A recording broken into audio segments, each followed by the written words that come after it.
Hi everyone, it's Evangeline here at eTrailer, and today we have the Yakima LongHaul 4-bike hanging rack, and we're going to take a look at how it fits our 2018 Newmar Ventura motorhome. So the Yakima LongHaul is an RV rated bike rack, which is very important because when you have a bike rack behind your RV, there's a lot of extra movement and sway there compared to if it's on the back of a vehicle. So something that is capable and sturdy enough of handling that movement is important, which is where this bike rack comes in handy. But another thing is that the Ventura has a very interesting issue it has with platform racks. And that comes from how the Hitch sits so close and there's not that much space between your grill, your bumper, plus this ladder. So when platform racks come up here, what tends to happen is they sit too close that they might not be able to fold up, or the handlebars of your bikes might have contact with the grill. So you can see here how we have a little bit of extra space that even our mountain bike can clear it. So that's gonna be a good thing with this bike rack. The downside though is it's a hanging rack with the hanging rack disadvantages. So that's gonna be a struggle getting your 4 bikes up onto the rack and taking them off. But there are some things that this does to make it a tad bit easier. One is gonna be the method of securing your bike. It has 3 touch points, plus I do recommend tying down your front wheels once you drive. So the 3 touch points are 2 up here, and the 3rd is going to be your anti-sway. So notice how much sway we have with this attached. When we pinch this and take this out, has a lot more sway. So you can see how important that is once you're driving around the country. So we're going to take our zip strips out. I like the zip strips because it's a simple press of these levers, lift up on that, and suddenly it's out of the way, rather than straps that you have to lift up and over and pull. This makes it easier. What doesn't make it easier though is the fact that you have to pivot your bikes around the cradles to get them off of the rack. So if you do have, let's say, women's bikes or small kids' bikes, this might be very difficult for you. Now, once they are on the rack though, there are parts of the cradles that help cushion and grip onto your bike. Plus, there's a space on the inside there for your brake lines. That way, even if you have the bike's frames resting on the rack, they should help minimize the movement on that frame to help minimize scratches and scuffs. So these zip strips come back in, ratchet down, secure everything in place. And when your bikes are on here, there's also a cable lock hidden in the back of the bike rack.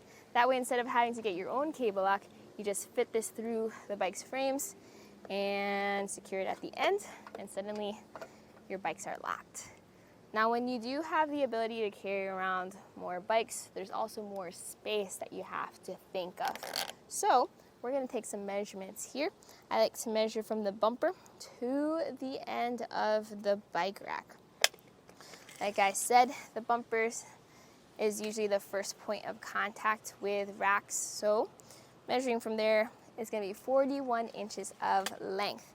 Now this doesn't take up that much room though, especially once it is folded down. You do have to be mindful though of the height. So I'm 5 feet tall and I have to lift a little bit above my head in order to get the bikes onto the rack. So that's something to be mindful of. This does have a weight capacity of 37.5 pounds per bike though. So hopefully you're not lifting extra heavy electric bikes onto this rack anyways. Now I mentioned folding down. If you pull this lever up top, you can then fold the entire rack down where it sits like this. This is going to be the movement you have, which is very minimal. So compared to with the arms out, now it sits 11 inches away from your bumper. So this is how most people have it when they're just driving around town if they don't have their bikes on, or maybe they're at the campsite and the bikes are just laying in the grass and you don't need your bike rack just yet. This is also going to be very easy to store if you don't have it on your motorhome. Maybe you need to pop this into your camper real quick. You can do so since it doesn't take up that much space. This does secure into your 2-inch hitch receiver with an anti-rattle bolt. Now that can lock, and if you do have other Yakima accessories, I do recommend getting same key system lock cores. That way your cable lock and your hitch lock and your other Yakima accessories can all be keyed alike. But that's something that you can start looking into if you decide that this is the bike rack for you. Because if you have longer handlebars on those larger mountain bikes, platform racks may not be an option for you. I did show some videos on this motorhome of the Ceres MHS or the Yakima on-ramp platform rack if you want to compare and see those measurements to see if they match up with yours. If they don't match up with yours and you do need that extra clearance or you want to carry around multiple bikes, then this may be a good option for you. So hopefully this video helped explain that, and that way you can find the best fit. This was a look at the Yakima LongHaul RV hanging rack, and you saw it on the 2018 Newmar Ventura Motorhome. Now we're going to go ahead and take it on our test course. First we'll start with the slaloms. This is going to show the side-to-side action. It's kind of going to mimic the movements that you'll see whenever you're driving down the road normally.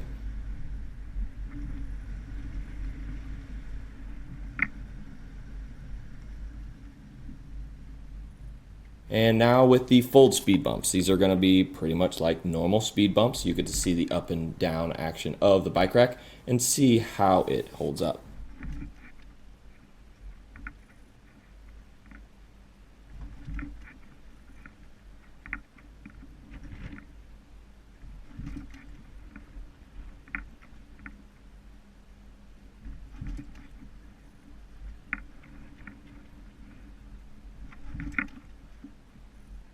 Now we'll have the alternating speed bumps. This is going to be more so like the uneven roads and some of that uneven terrain you might be traveling on.